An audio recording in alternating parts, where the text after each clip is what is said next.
BHU के अंदर PhD admission के नए नए रूल्स चेंज होते जा रहे हैं। इस साल बहुत सारे चेंजेस अमेंडमेंट हुए और उसके बाद अभी लेटेस्ट रूल भी आ गया। ऐसे में कितना दिमाग में कन्फ्यूज़न होता है कि हम किस तरीके से एडमिशन लेंगे, कौन सा पॉइंट हमारे लिए प्लस होगा, कौन सा पॉइंट नेगेटिव होगा। So this is very important to understand the full process जब आप फाइनल एडमिशन लेने जाएंगे तो।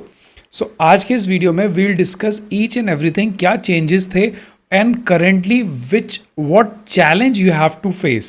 This is very important because आप सभी लोग BHU के PhD का एप्लीकेशन ओपन होने का वेट कर रहे हो और सारे लोग अब एक चैलेंज फेस करोगे और फाइनल एडमिशन लोगे। तो एडमिशन लेने से पहले क्या क्या इंपॉर्टेंट पॉइंट्स हैं वो जानना बहुत ही ज़्यादा ज़रूरी है।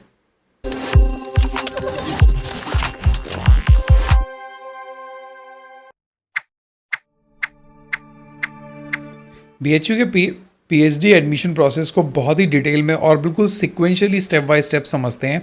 देखिए, the very first thing is that कि अगर आप पीएचडी में एडमिशन लेना चाह रहे हैं then you have these choices. Either you will come through NTA, CUET जो एग्जामिनेशन करा रही है, आपने उसका फॉर्म फिल किया होगा and you will clear the examination, cut off score आएगा और उसके साथ आप एनटीए से आएंगे। या फिर रेट, BHU जो रेट का एग्ज़ाम कराएगी आप उसके थ्रू एंट्री लेंगे।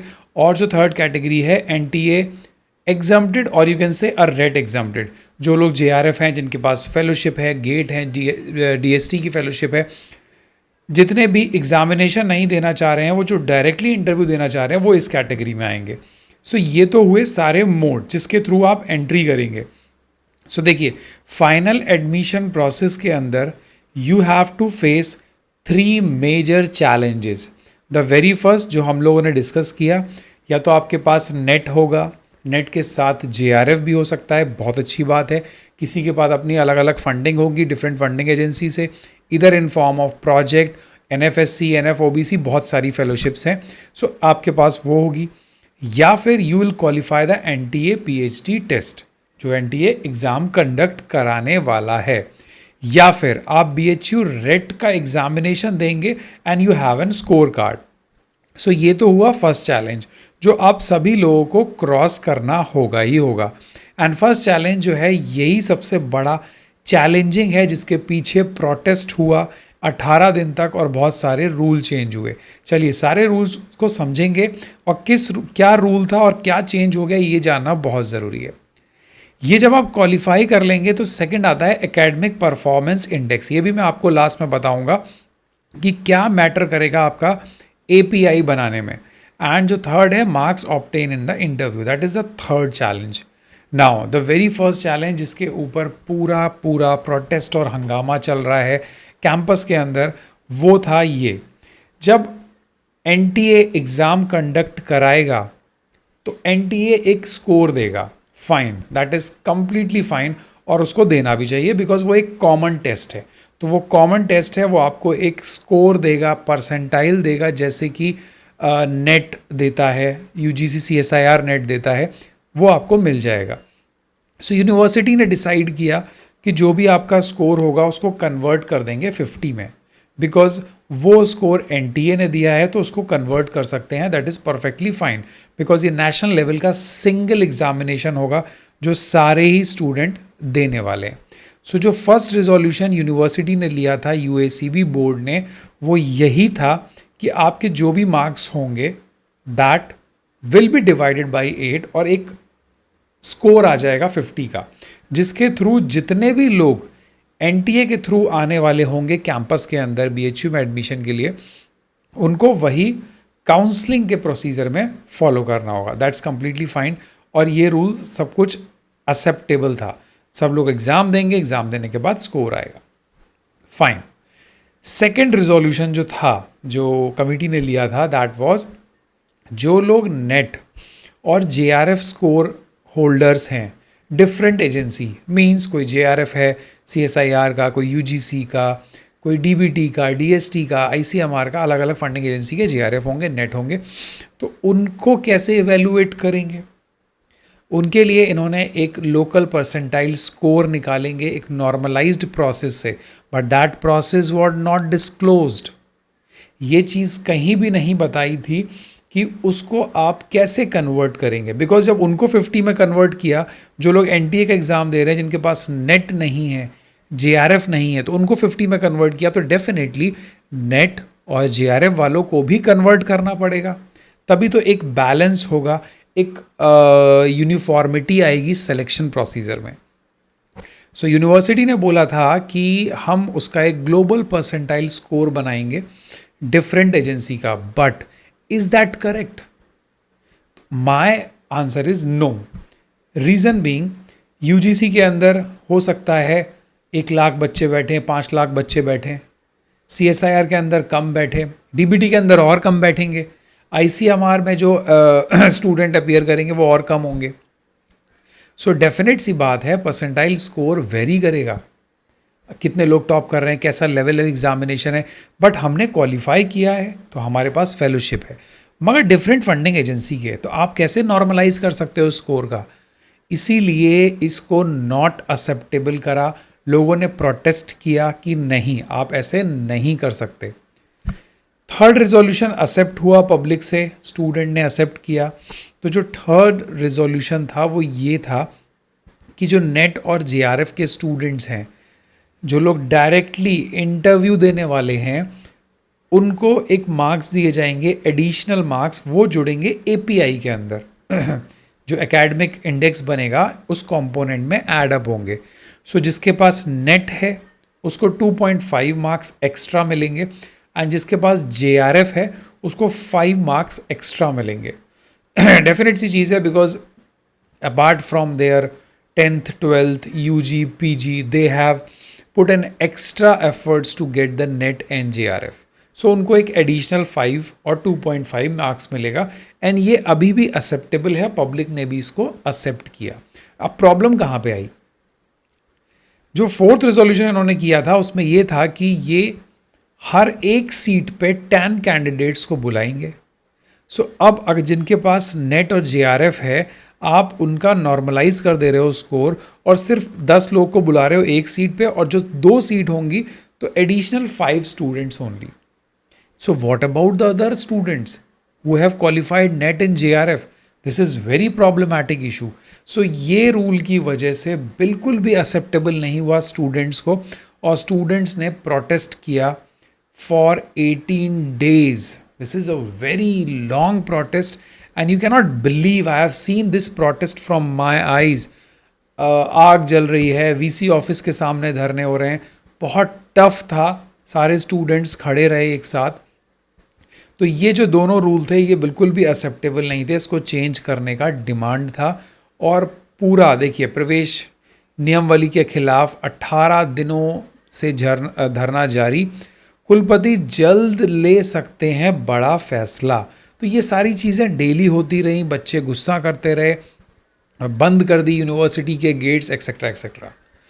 तो इस प्रोटेस्ट का क्या आउटकम निकला, अभी आपने न्यूज़ में भी सुना होगा, कुछ लोगों ने रीड आउट भी कर दिया होगा जो स्टेटमेंट आया होगा। So I have seen those like videos, but the concept clear कोई नहीं कर रहा है। सो कॉन्सेप्ट मैं आपको बताता हूँ। देखिए, न्यू रूल में था कि 50 अंकों की बाध्यता खत्म पीएचडी में दाखिले के लिए नियमावली बदली जाएगी। 18 दिन से धरना दे रहे थे, तो जो धरना हो रहा था उसका कुछ आउटकम चेंज आया। ये देखिए, प्रेस रिलीज आया, मगर आप ये मत समझिए कि अब प्रोसीजर आसान हुआ है। मेरे अकॉर्डिंग अभी जो प्रोसीजर हुआ है ये बहुत ही जेन्यून है, और एक स्ट्रिक्ट मैं बोलूँगा कि ये बहुत ही स्ट्रिक्ट होने वाला है। सो अभी सिर्फ वही स्टूडेंट बहुत अच्छे से एडमिशन ले पाएंगे जो सीरियसली मेरे साथ जुड़े हुए हैं। एंड आई कैन गारंटी, जितने भी मेरे मेंबर्स हैं, जितने भी फॉलो करते हैं, वो ये स्टेप ये जो एडिशनल टेस्ट है इसको 101% क्वालिफाई करेंगे, बिकॉज हम अपने मेंबर्स के साथ रेगुलरली ये काम करते हैं, जो काम यूनिवर्सिटी ने अब किया है। तो क्या वो प्रेस रिलीज है, इसको भी समझ लेते हैं। सो यूनिवर्सिटी ने बोला कि जो रेट और एनटीए एग्जम्प्टेड स्टूडेंट्स हैं, मतलब जो स्टूडेंट एनटीए का एग्ज़ाम नहीं दे रहे और रेट दे रहे हैं, या फिर एनटीए से एग्जम्प्टेड है मतलब उनके पास नेट है उनके पास JRF है, तो जो उनका प्रॉपर स्कोर जो बन रहा था वो अब नहीं बनेगा। उन सारे ही स्टूडेंट को टेस्ट बी देना होगा। Got it? एक नया क्लॉज। अब मैं आपको यही बताता हूँ कि ये क्लॉज कोई नया नहीं है, ये इंडिविजुअली डिपार्टमेंट में ड्यूरिंग सिलेक्शन प्रोसीजर फॉलो होता था, बट अब ये बंद हो गया था। But now university has implemented this as a new clause, अब ये चलेगा। सो आप सभी लोगों को टेस्ट बी देना होगा, and test B is what? You have to write a research proposal in front of selection panel। आपका एक एग्जामिनेशन होगा, और वो ऐसा नहीं है कि सारे लोग को एक ही रिसर्च प्रपोजल लिखना होगा। दैट वेरी, अभी ये बहुत बड़ा चैलेंज होने वाला है, बिकॉज आप जब रिसर्च प्रपोजल लिखेंगे तो हो सकता है वो आपको टॉपिक दें, या हो सकता है आप अपना टॉपिक लेके जाओ। सो ये अभी भी डाउटफुल है कि इस प्रोसीजर में क्या होने वाला है, बट होगा, डेफिनेटली होगा। So please be careful, active हो जाओ, कैसे काम करते हैं वो अभी से सीख लो, तभी आप ये टेस्ट क्वालिफाई कर पाएंगे। सो आप रिसर्च प्रपोजल बनाएंगे, जो हमारे मेंबर्स बहुत एक्सपर्ट, बिकॉज देखो जो रिसर्च प्रपोजल है उसके कुछ पॉइंट्स होते हैं, कुछ हेडिंग्स होती हैं, कुछ सब हेडिंग्स होती हैं। सो आप जैसा परफॉर्म करेंगे टेस्ट बी में, accordingly your marks, your evaluation will be there. और अगर आपने 40% जनरल कैटेगरी में क्वालिफाई नहीं किया, so you will not suppose to appear for the interview. And अगर 35%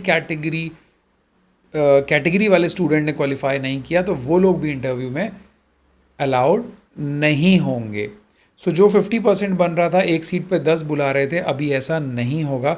40% जो भी क्वालिफाई करेंगे, जितने भी क्वालिफाई करेंगे, उन सारे ही सारे स्टूडेंट्स को इंटरव्यू देने दिया जाएगा।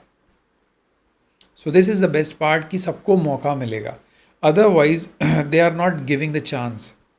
बट अभी ये रूल चेंज हुआ है, so you have to focus on the research proposal. So this is the thing. और जो सेकेंड चैलेंज अब आपको आएगा, वो पहले भी था, अभी भी है। This is like the academic API score, जिसके अंदर अभी भी रूल है कि JRF को 5 मार्क्स और नेट को 2.5 मार्क्स। सी 10th 12th UG PG ये ऐसे ऐसे मार्क्स रहेंगे, first division, second division, third division.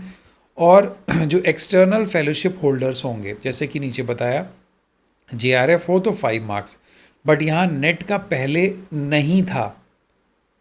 Net का इस जो नया प्रॉस्पेक्टस था उसके अंदर ये मेंशन नहीं था कि अभी उनको कुछ देना है कि नहीं देना है।